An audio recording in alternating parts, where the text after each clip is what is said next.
All right, guys. Biggest news of the week. Go on. And we don't know shit about shit. We can only commentate on what we've heard so far. As more info comes out, well, our opinions will change or whatever. But there was a lawsuit brought up against Deshaun Watson.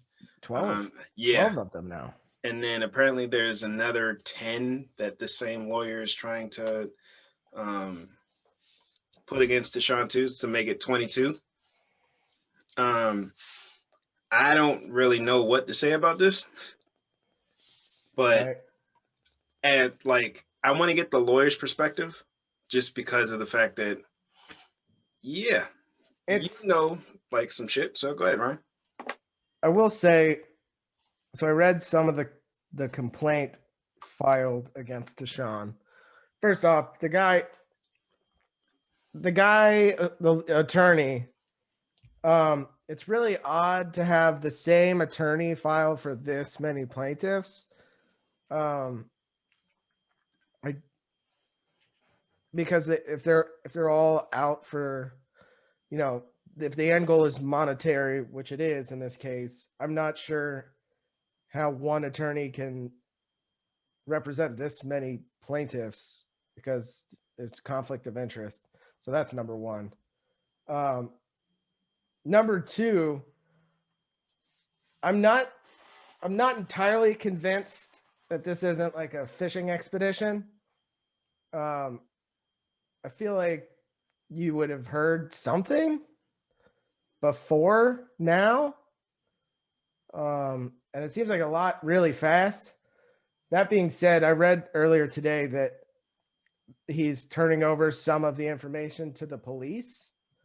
So I really want to see what their investigation is, because obviously you can be cleared of criminal wrongdoing and be found guilty civilly. I would be very surprised at the end of this, unless there's more information, like significantly more information. I would be very surprised if these didn't settle and the criminal investigation goes away. But like I said, I got to see a lot more information first. It just seems really shady. That's all. Yeah. What was it? They said that the lawyer that is doing all this was neighbors with the former owner of the Texans who passed away. And like you said, it was weird to have that many plaintiffs under one lawyer. And all coming out within like what, a couple weeks of each other. Yeah, that and somebody else said something. I don't know how factual this is, but Ryan, let me know. They said it was weird the fact that nothing in terms of anything in regards to who these people are has come out yet. I mean, yeah, I think Like nothing leaked. It was filed as Jane Doe, I think. Okay. Yeah, the Shane doing some of the paperwork. Yeah, so you have, when you file the paperwork, you can have a Doe plaintiff to be named later, but yeah, it seems like a lot really fast.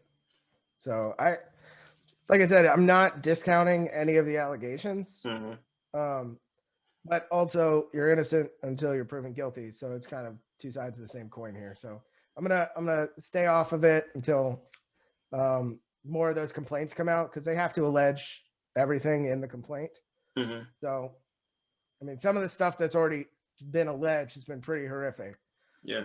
But it, on the other hand, it also seems like there's a lot, like it's a pattern. So either it's a pattern where he's super guilty, or it's a pattern where they're out here fishing. So I don't know. I'm waiting to see. And I also realized, I was like, how the fuck is Deshaun not moved yet?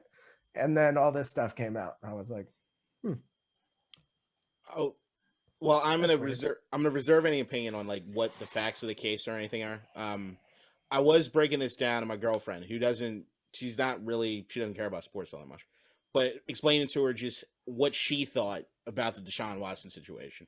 And when I broke it down, there was like, well, that does sound kind of fishy, and that does sound this, but it's like her overarching thing, which is not something I thought about offhand, was that how sickening it is that regardless of who is right or wrong in this case, women are being used as pawns yet once again.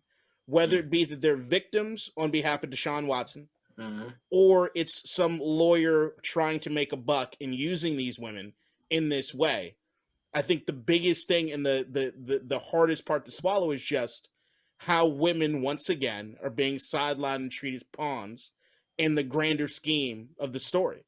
And I think that is what I'm taking out of this more than anything, which is that anytime anybody's asked me about this case, I don't really have a lot of opinions on it. That, all right, well, that sounds fishy, but I also am not going to be in a place to blame any victims for what it is that happened. It's just a shit show. It's an absolute shit show. And I think that what we need to do is, instead of looking at all the principal characters, is to kind of look behind the scenes and realize that regardless of how this ends up, there are people that are being used in some sort of way. And it's fucked up. It's extremely fucked up. And I think that part of it's being glossed over, which is why I was surprised when she said it to me. I was like, how the fuck did I not even think of that part of it? Well, yeah, I would be interested to see if the victims in this case were reached out to, or whether they themselves came forward without any, provocation or anybody reaching out to them. There's a lot of moving parts here. It's not good, no matter which way this ends. Yeah, to be honest, for anybody involved. So it's very, very shitty. Yep.